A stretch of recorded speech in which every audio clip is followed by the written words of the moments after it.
We left off in the last session talking about Abraham and the birth of Isaac. Imagine yourself in Abraham's situation. You're getting a little bit on the older side, and there's something in your life, and we'll try to contextualize this for our culture.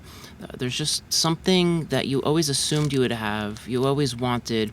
It would in some ways define who you are as a person, and you haven't had it your whole life, and you're starting to get a little bit older, and this has been eating at you. In Abraham's case, it was a child.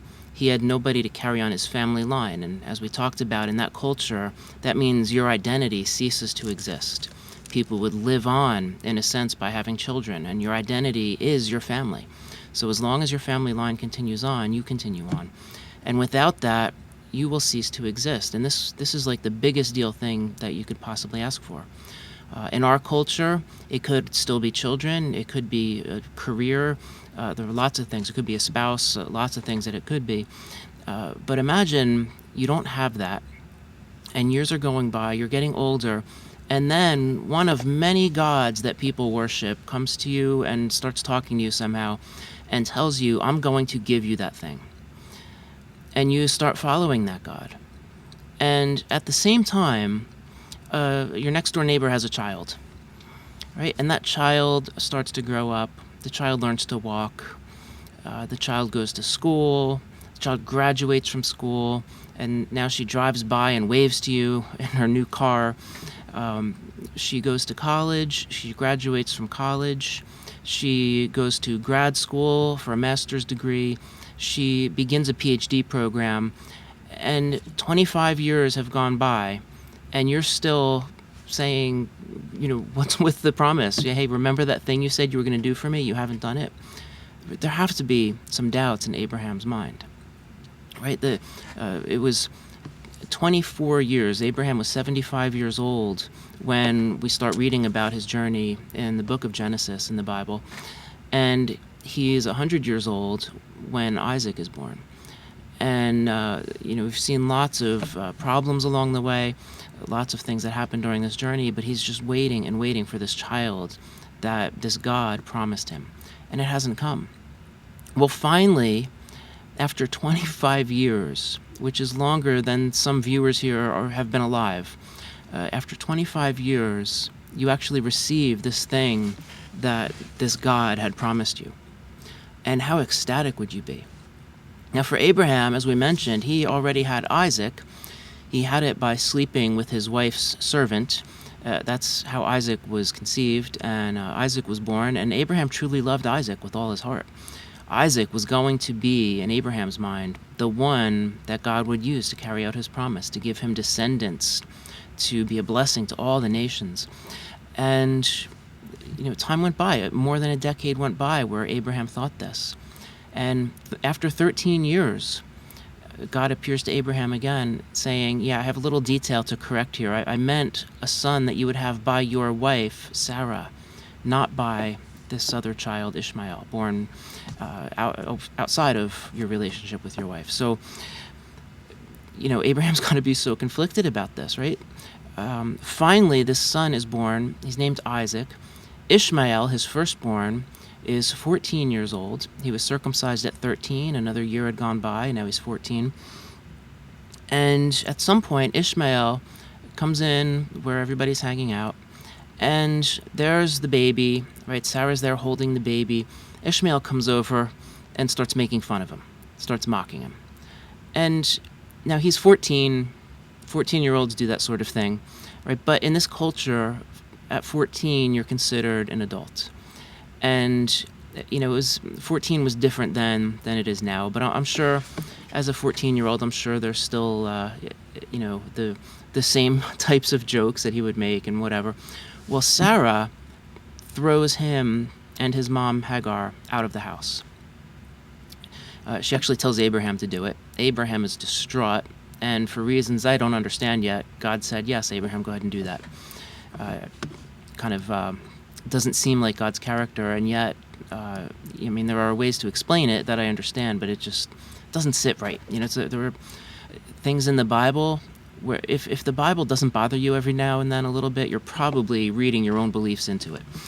And this is one of the things that I don't quite get yet. But Either way, Abraham and Sarah throw Ishmael and his mother Hagar out of the house. They leave. Ishmael was 14 at the time. Well, the reason for this is, to Sarah, Ishmael was a complete 100% threatening to her son. Isaac was going to receive the promise from God, but Ishmael was the firstborn. So technically, Ishmael should be the one to inherit all these different promises from the Lord. Abraham would lavish Ishmael with everything. Sarah knows this, and as soon as Ishmael came over and started making fun of Isaac, she said, "That's it. This child, this thing over here, Ishmael, is not going to get this inheritance. My son Isaac is going to get this inheritance, not the child of my maid," and has them thrown out. Well, Abraham really struggles with this, but he moves on, and life happens. A while later, if you're following in Genesis, this is the beginning of chapter 22. It came about after these things, meaning some time had gone by, and we don't know how much. It could have been a week. It probably was quite a few years, but we do know here that Isaac is talking. He has a conversation with his father, so he's got to be of talking age. I think, and everything that I've read and studied confirms this, I think he was between his late teens and early 30s, in that range. There are some reasons for that I won't go into here, but he's not just a little child anymore. God came and said, he tested Abraham and said to him, "Abraham." Abraham said, "Here I am."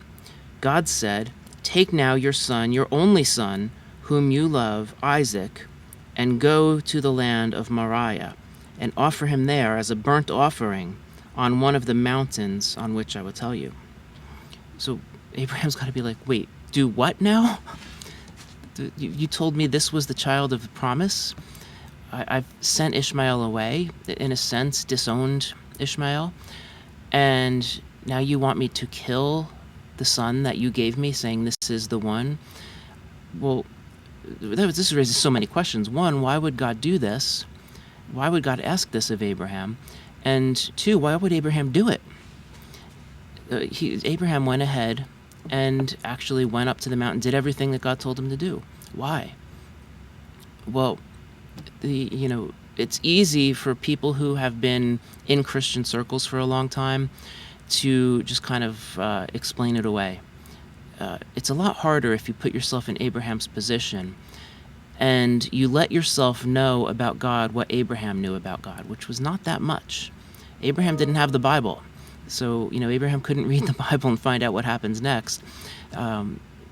Jesus hadn't come yet.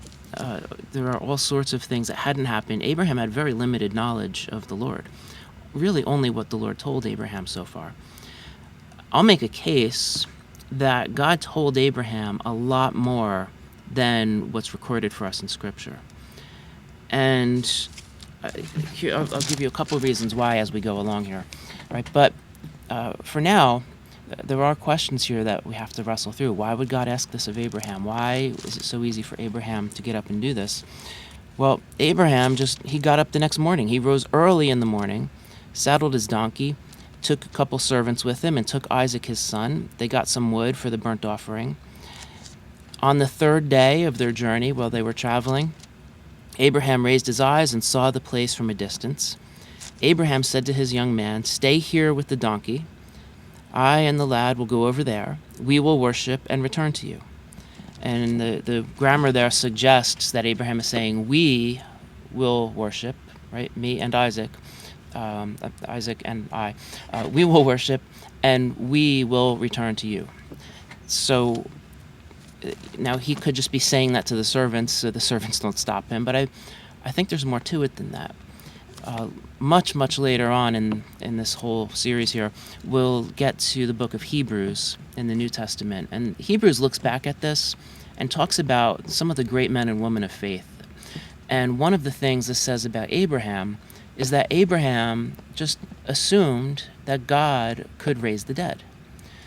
So that's really a huge clue to what's going on here. Abraham believed that God could and would raise the dead. In other words, God told me that this son traveling with me right now will rise from the dead. God told me that this son traveling with me right now is the one who God promised, who will carry on my identity. He will make me into a great nation, have lots and lots of descendants, who will live in this land forever, who will be a blessing to all the nations. And now God's telling me to go offer him as a burnt offering. Obviously, then, God must be able to raise the dead. Well, why would that even cross Abraham's mind? Unless God had already told him, like I believe God told Adam and Eve, and maybe even Adam and Eve passed this down through oral tradition. We've talked about that and how accurate oral tradition could have been, especially at this time. Either God directly told Abraham, or he knew from oral tradition that this God would use a descendant of Eve to die, an innocent being would die on our behalf to save us from our sin. And I also believe God told them that this innocent being would raise again from the dead. And if Abraham knew that, whether it was handed down from Adam and Eve or whether God himself told him, then it would all just make sense. This is the one. Isaac is the one. That's how God will actually establish his promise. That's how he'll carry out this covenant. And so Abraham got up and went and did it. So on the way, here's Abraham with Isaac. They're alone now. They're traveling. And Isaac has a question. "My father," he said. "Here I am, my son," Abraham said. And Isaac said, "Behold, the fire and the wood, but where is the lamb for the burnt offering?" He's starting to realize something is up. He doesn't say, "Dad, you forgot the animal." He says, "What's going on, Dad?" And if my theory is correct, it explains why Isaac would be so willing to go along with this.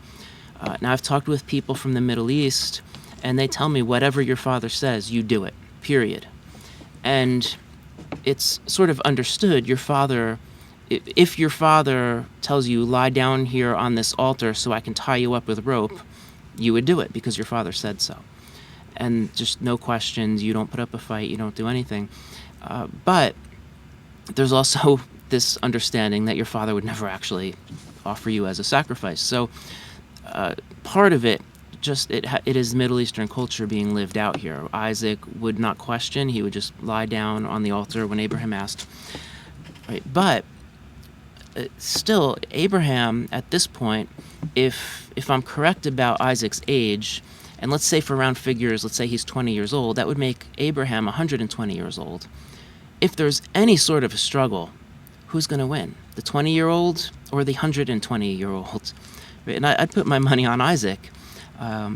If he really got the sense in any way that, hey, Dad's actually going to go through with this thing, there is no animal, what's going on? Right? Remember that thing I did last week? Oh, he must have found out about that. I'm really dead, literally. And if there was any struggle, Isaac would have won. Isaac let himself be prepared for an offering, for a burnt offering to the Lord.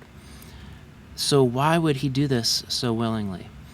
And I'm convinced that as he was being raised over the last 10, 20, 30 years, however long it was, that Abraham told Isaac everything that he knew, which was, you are the child of promise.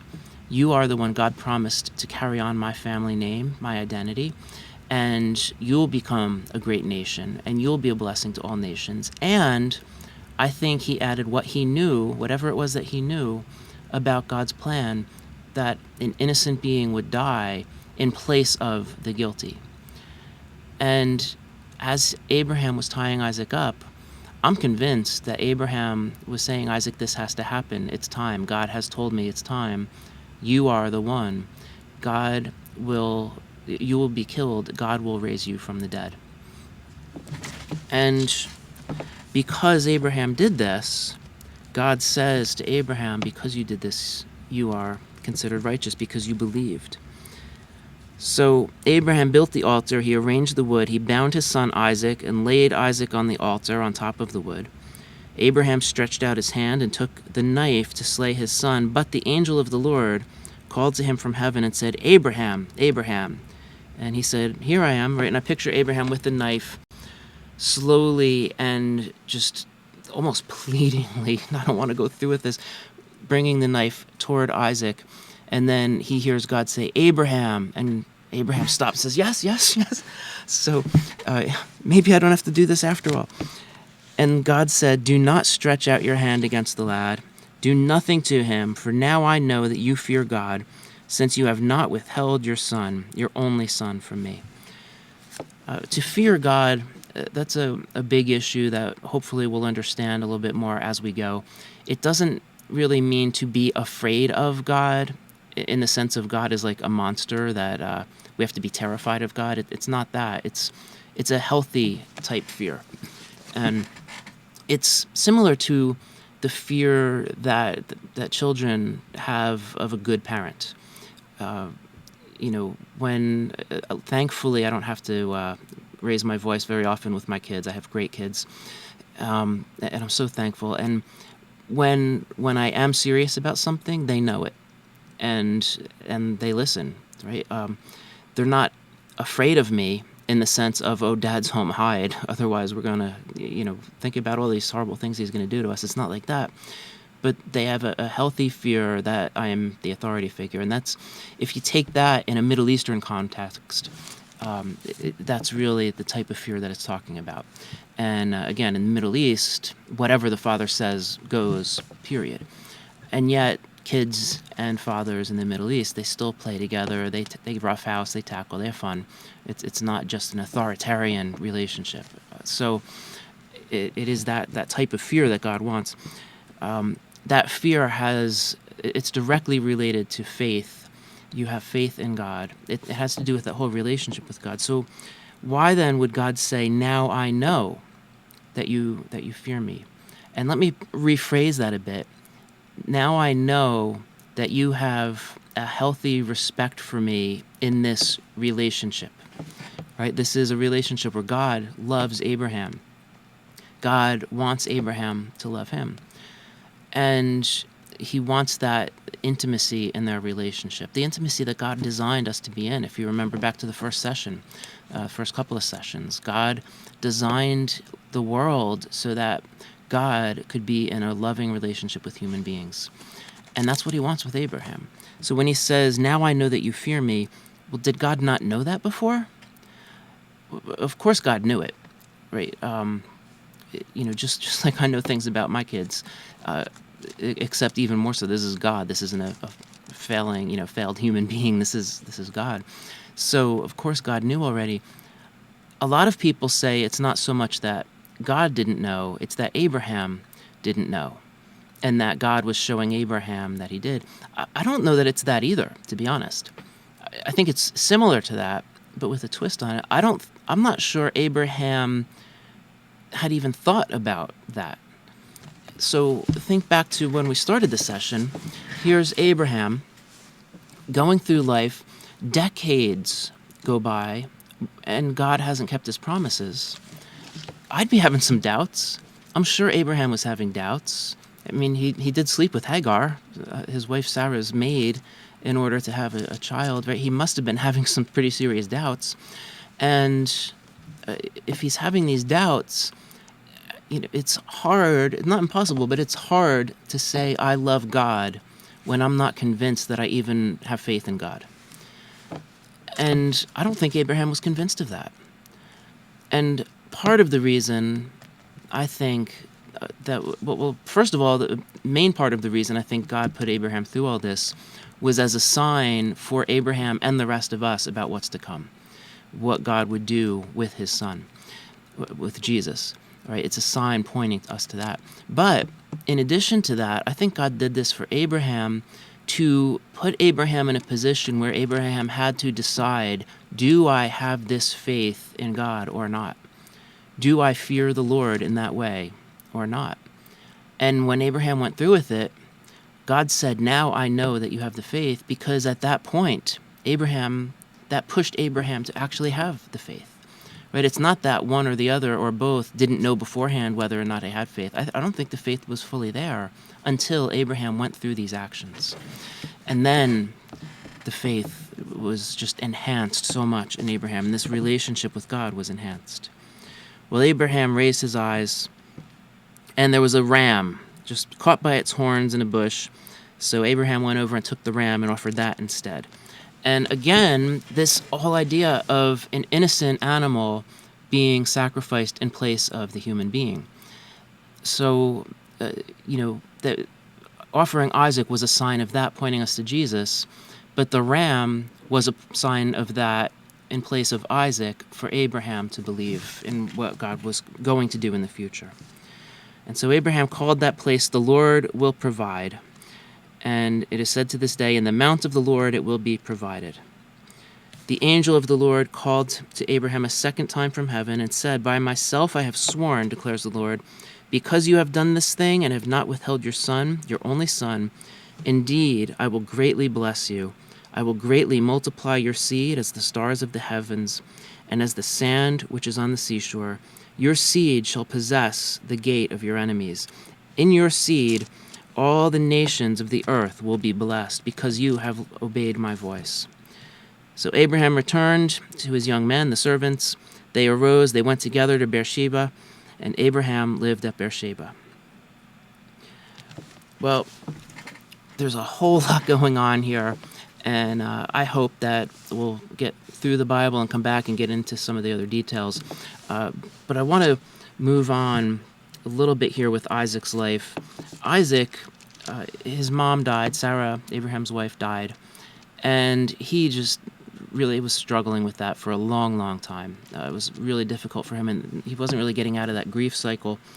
And he got to be 40 years old. Now, most people in the Middle East, I don't know if it's still today, but definitely through the time the Bible was being written,